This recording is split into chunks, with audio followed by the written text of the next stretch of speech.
and welcome to the Threat Status Podcast. I am your host, Ben Wolfgang, national security correspondent at the Washington Times. My esteemed co-host, Guy Taylor, will be back on the show soon, but it's summer vacation season, and so we're going to bring you a slightly different format here on the show for the next 2 weeks. But we've still got a great episode coming up here and a long-form interview with Mark Cancian of the Center for Strategic and International Studies about what the U.S. needs to do to defeat China in a theoretical Pacific conflict. You know, whether America could fight and win a two-front war right now in the Pacific and Europe, and how the Defense Department needs to evolve if it's going to come out on top in the battles of the 21st century. You'll hear Mark and I discuss, recent wargaming scenarios that played out a U.S. versus China clash. This is really important right now for a number of reasons. We have had 3 successive administrations now, Obama, Trump, now Biden, who have all tried to refocus America's military attention toward the Pacific, the pivot to Asia, I believe the Obama administration called it, and to China specifically. The Defense Department calls China the pacing challenge for America, and there's a good reason for that. The Chinese Communist Party has transformed itself over the past 2 decades into a pretty formidable military force, though, some folks will be quick to point out they don't have a lot of actual fighting experience under their belt. But nevertheless, they have a bigger Navy than the U.S. Ours is still better in terms of quality, most analysts agree, but nevertheless, theirs is still bigger. They've made huge strides in hypersonics. They're building up their nuclear stockpile, and they're fusing traditional military capabilities with cyber AI, the theft of intellectual property, economic coercion, and other tools that make them really a unique threat that we just haven't seen in generations. I can tell you personally, it's top of mind for virtually everyone in national security and military circles across Washington. And here's another reason why I think this discussion is especially timely and important right now. Over the past 2 years, we've seen new conflicts erupt in Europe and the Middle East. Russia invaded Ukraine in a war that's now in its 3rd year, and Israel's in the midst of a major offensive against Hamas in Gaza after the October 7th terrorist attacks. And Israel's also clashed directly for the first time ever with Iran. Now, the U.S. isn't directly involved in either conflict, at least not yet, but we've sent huge amounts of resources to both theaters to prop up U.S. allies, Ukraine and Israel. Is it possible that China sees that as an opportunity, that depending on how these wars play out in the months and years to come, does China decide this is the moment to strike on Taiwan? Do they think that we're distracted? The window of opportunity for them, that would, of course, make good on their longstanding vow of the Chinese Communist Party to bring the island democracy of Taiwan back under Beijing's control. Now, nobody knows for sure. Of course, we can't predict the future. But there's no sign the Chinese threat's going to diminish over the next few years. It's almost certainly going to become more urgent, and the U.S. has to be ready. So let's dig into all of this right now.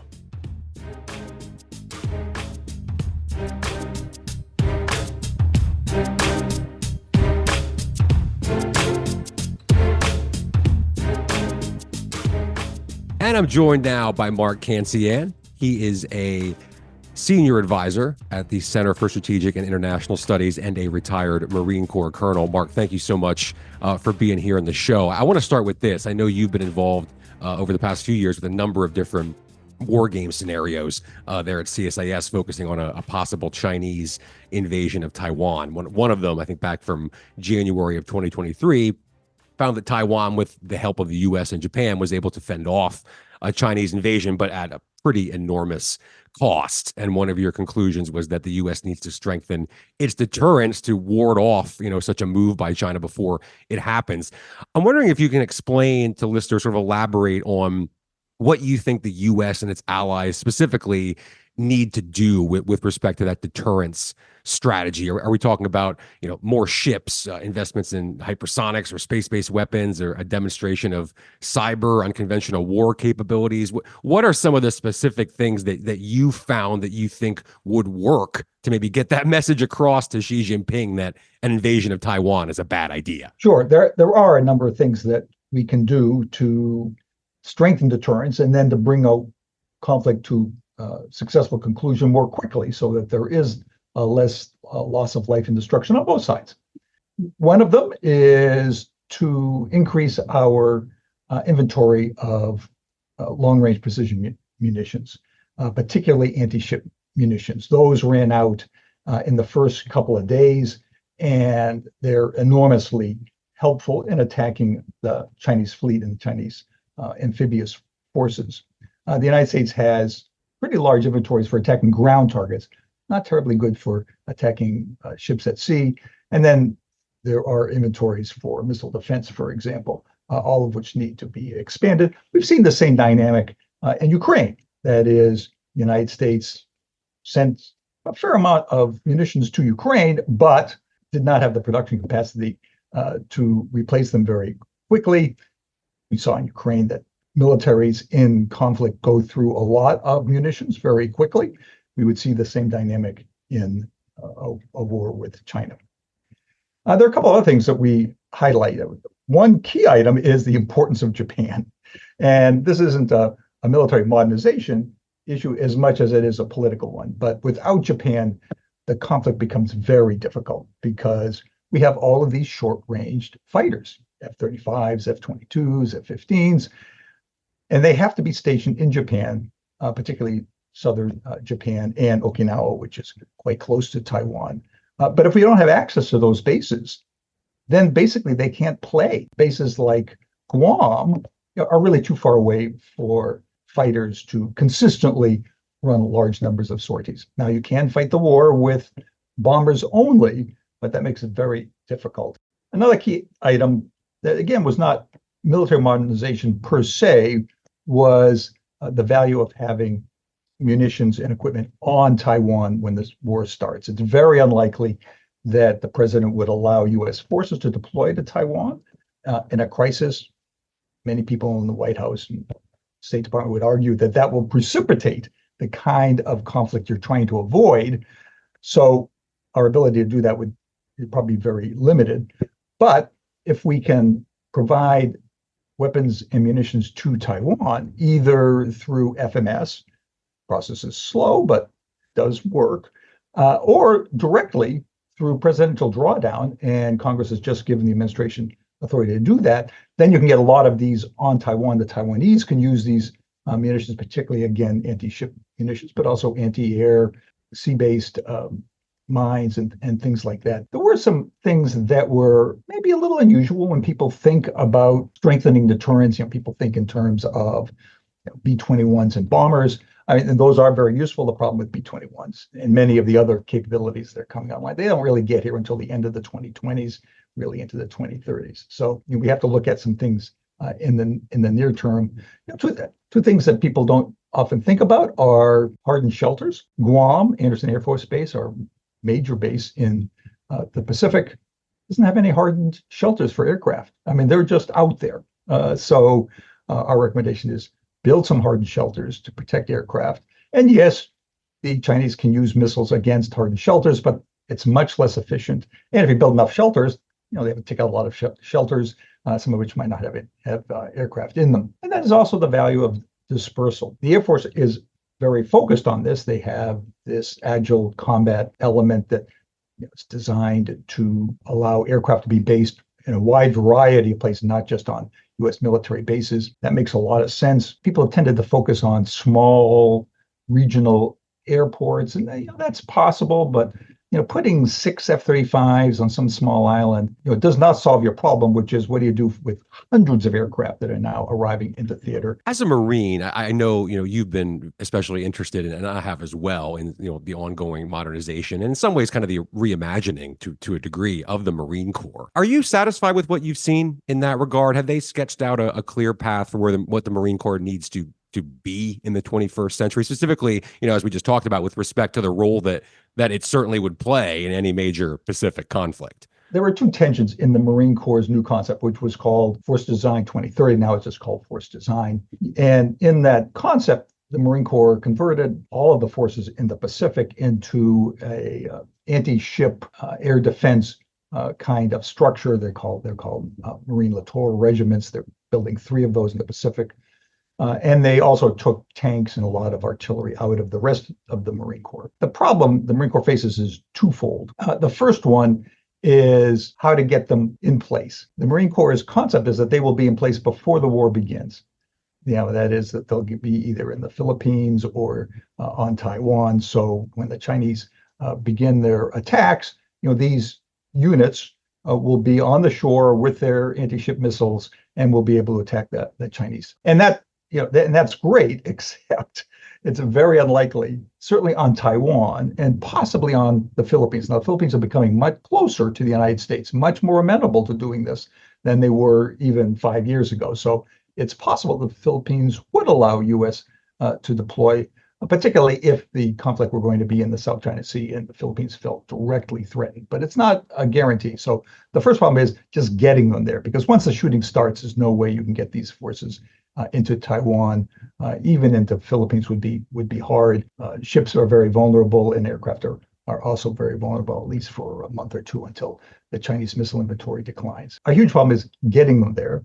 The second problem is resupplying them, because again, once the shooting starts, how do you get missiles and equipment, replacement, parts and all of those sorts of things to these units, which are supposed to be all, strung out. And the Marine Corps really hasn't solved that problem. They say, logistics is a problem. We're working on a bunch of solutions, but they don't really have a solution yet. For a while, they were toying with the idea of scavenging, and they actually had Marines training to, hunt down food and kill it and skin it and cook it. Many people, myself included, pointed out that getting food is not the problem. I mean, you just give the supply officer a credit card, he can run around an island and buy whatever he needs. The problem is missiles, and you can't scrounge missiles. So, missiles and maybe fuel, you can buy some of that in the local economy, but Marine Corps might drain them, in a day or two, and all the other stuff that's specialized for them, for a military mission. So the third big problem, and of course, and as you know, there's a group of Marine retired generals who are very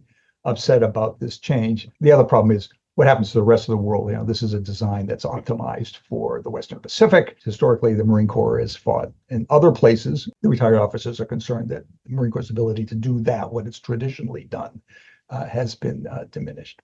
Well, speaking of multiple theaters, I'm glad you said that, because I wanted to broaden this out for a moment and ask about this idea of whether the U.S. is still in a position today to, if we had to, God forbid, fight and win a two-front war, as we did in World War II in the Pacific and Europe. I mean, no one wants to see a broader war, of course, in Europe involving Russia or a Chinese move on Taiwan. But if we found ourselves in that position, and maybe it's even worse if Iran goes to war with Israel or Saudi Arabia, and there's a conflict there in the Middle East too that we might get drawn into to some degree. Are we prepared for that? If there were a true two-front war today, do we have the capacity, all those things you just talked about with moving, getting missiles in place, personnel, moving everybody around, the capacity to surge artillery, ammunition? Could we handle that on two fronts today if we had to? No. And the strategy isn't designed to do that. I mean, they're quite upfront that it's not intended to fight a two-front war. They talk about, fighting, one great power and then deterring the other, and they hint a little about nuclear weapons, but the strategy doesn't see that. And indeed, it's not resourced to do that. And that's a huge problem. And it's a tension in the strategy. And the tension is this: it's a strategy that puts China first, China being the pacing challenge. And that's been true for 3 administrations now. The late Obama administration had something very similar. The Trump administration had something very similar. And now the Biden administration. The problem is that the implication is that you're going to focus on the Western Pacific, and you're going to sort of withdraw, deprioritize other theaters like the Middle East, like Europe. Well, that was a great theory. And then we have this war in Ukraine, and all of a sudden U.S. forces are surging back.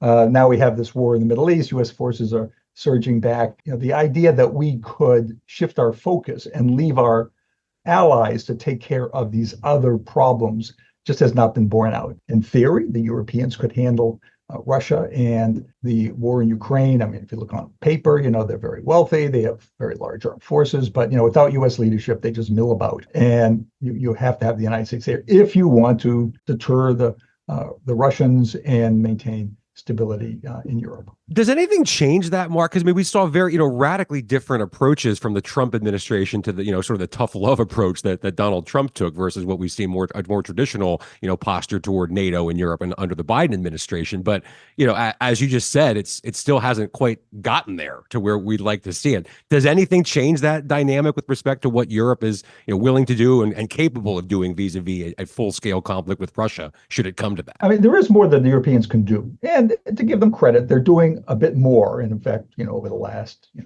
5 or even 10 years, they've been creeping up with their defense expenditures. The target is 2%. And now I'm going to say there are about 12 of the 32 countries that actually hit the 2%, which may not sound very impressive, but it's better than where NATO was, 10 years ago, which was like 4. So the Europeans are doing a bit more, and which is good. But on the other hand, could they step up?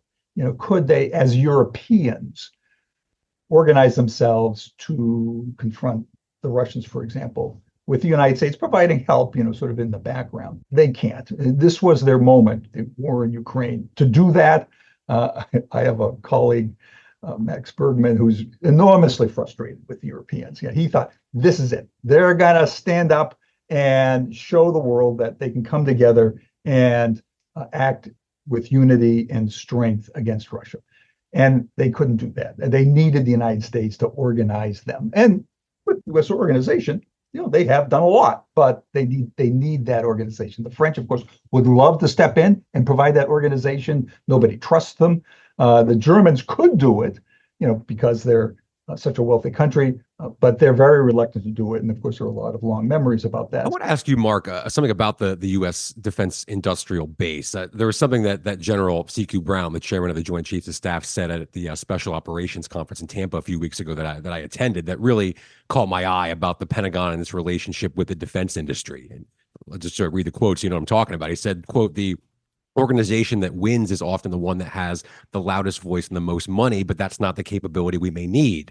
As chairman of the Joint Chiefs, I see it as my role to step back, look long, and to think globally to ensure we're ready to make some hard choices and make sure we're pursuing the best tools with the right balance of capability and capacity. I might piss some people off, but I'm okay with that. We need to do what's right for the joint force and what's right for our allies and partners to make sure we have the combat capability I require," unquote.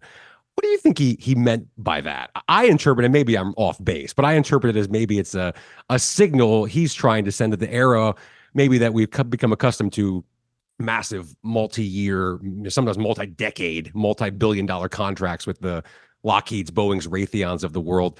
Maybe, does that need to change in some way if the U.S. is going to be agile enough to meet some of these 21st century threats? What do you think, if anything, needs to be done with some of that inside baseball wonky stuff of contracts and procurement? Does any of that need to be rethought to get to where we need to be in the 21st century?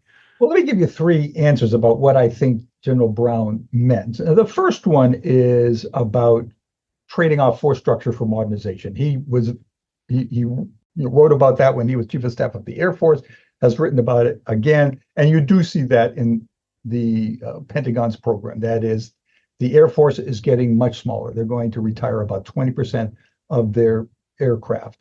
So they're going to get 20% smaller. The Navy is also retiring a lot of ships early. They had thought about growing to 355 ships. They're going to be at 290 really probably to the end of the decade, and then maybe they'll start coming back up. But what they're doing, or what they're trying to do, is to retire old ships, save the money, and then put that towards modernization and new pieces of equipment. And certainly the retirement part they're doing. Whether they can put that money into modernization or whether it just goes into must-pay bills. The second thing I think he means is that he wants to shift where modernization takes place. What we are modernizing. We're not seeing a lot of change. That is that the programs that have been going on for many years continue to go on, and I don't see a lot of shift towards China focus. You have seen one thing, and I will give them credit for that, and that is increased procurement of munitions. They did that in the near term. They're doing more of it in the longer term, and that is something that needed to be done. So you do see that shift. But for example, if you were going to really focus on China as opposed to global responsibility, then you would probably probably reduce your procurement of aircraft carriers because they're so vulnerable in a great power conflict. Hugely helpful in regional conflicts, day-to-day deterrence. But if you're going up against China, they're just too vulnerable. So, and you wouldn't stop building aircraft carriers, but instead of building them one every 5 years, you might build one every 8 years, for example. And over time, that would reduce the size of the fleet, but it would happen very gradually. And you could take that extra money and put it against, something else, submarines, maybe, although very hard to produce more submarines in the near term.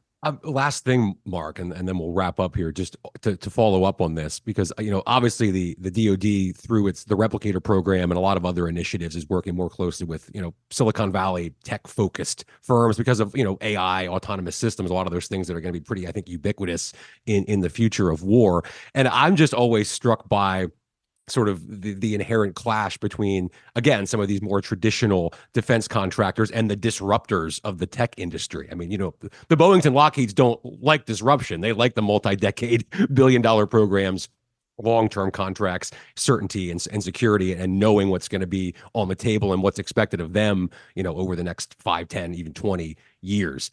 How does the Pentagon sort of deal with those two sides of what the defense industrial base is going to be, working with those high-end, fast-moving tech firms that disrupt things and sort of challenge where we are with respect to capabilities versus, the companies that we still need, these major defense contractors that play, a irreplaceable role in the nation and our defense industrial base? What is that relationship, that dynamic going to look like going forward, you think? Yeah, it's going to take some time to sort out the lessons that we're seeing in Ukraine, for example, and to a lesser extent in the Middle East. And it may be that some of these disruptive technologies turn out to be really so useful that they can supplant some of the existing technologies. It may be that some of those technologies are still very promising, but just aren't quite there yet. And I think we're seeing some of that with some kinds of drones. For example, clearly drones have been a huge new capability in the war in Ukraine. And when I say a new capability, not the kind of predators that we've seen for decades, but these small drones that are almost substitutes for artillery. On the other hand, many of them haven't really panned out.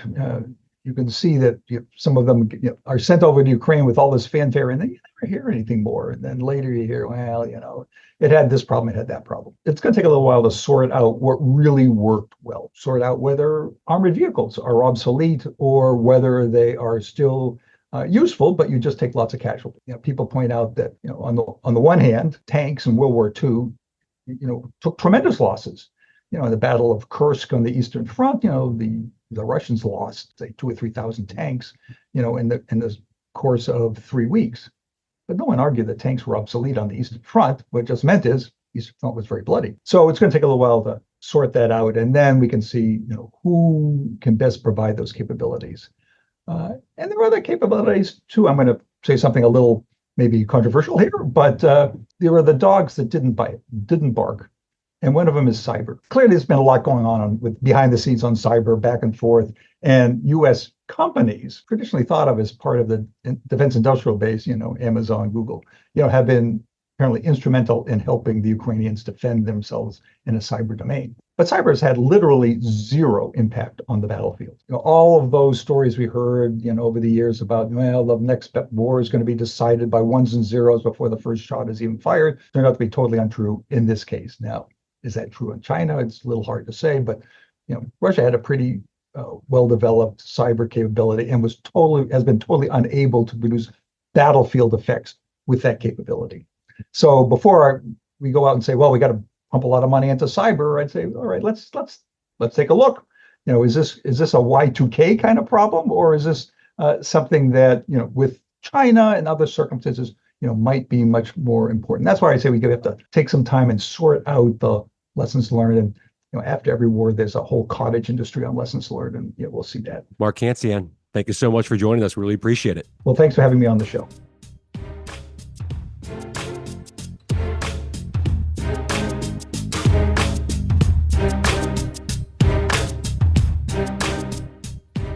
And it's time now for Threat of the Week. This is a weekly segment on the show where we identify a threat that is affecting U.S. national security right now, this week, as you're listening to the show. And to continue on our theme here on this episode, my threat of the week centers on China. Specifically, its effort to recruit current and former Western military personnel to train the People's Republic of China military. Now, the Office of the Director of National Intelligence last week put out a public press release, which of course is, somewhat relatively rare for intelligence agencies, that laid out the threat. It said, quote, to overcome their shortcomings, China's People's Liberation Army has been aggressively recruiting Western military talent to train their aviators, using private firms around the globe that conceal their PLA ties and offer recruits exorbitant salaries, unquote. This links back to something I said at the outset. China has a comprehensive plan to supplant the United States. It's doing it with its military buildup. It's trying to forge new alliances. It's using its Belt and Road investment strategy to get other countries across the world under China's thumb economically by financing projects in those countries, giving loans that many of these developing nations simply can't afford to pay back. And U.S. analysts generally say that Beijing is in essence involved in a large-scale geopolitical predatory lending scam. And now they're trying to poach Western military talent. If you're a sports fan, maybe think of it like this. It's like if a rival team signs a free agent who used to be a star on your team. They've got unique insights into your strategies, your strengths, your weaknesses, and worst of all, how to potentially defeat you. So there's a reason I think the ODNI decided to put this out publicly, because it's a real threat and it's only going to get worse. And that's why it's my threat of the week. So thank you all so much for listening to this show this week. It's been great. And thank you to Mark Cancian of CSIS for joining me for that long-form conversation about the threats from China and U.S. military modernization. Guy Taylor will be back soon. In the meantime, please go ahead, hit that subscribe button, share with all of your friends, and we will be back next week, as always, here on the Threat Status Podcast.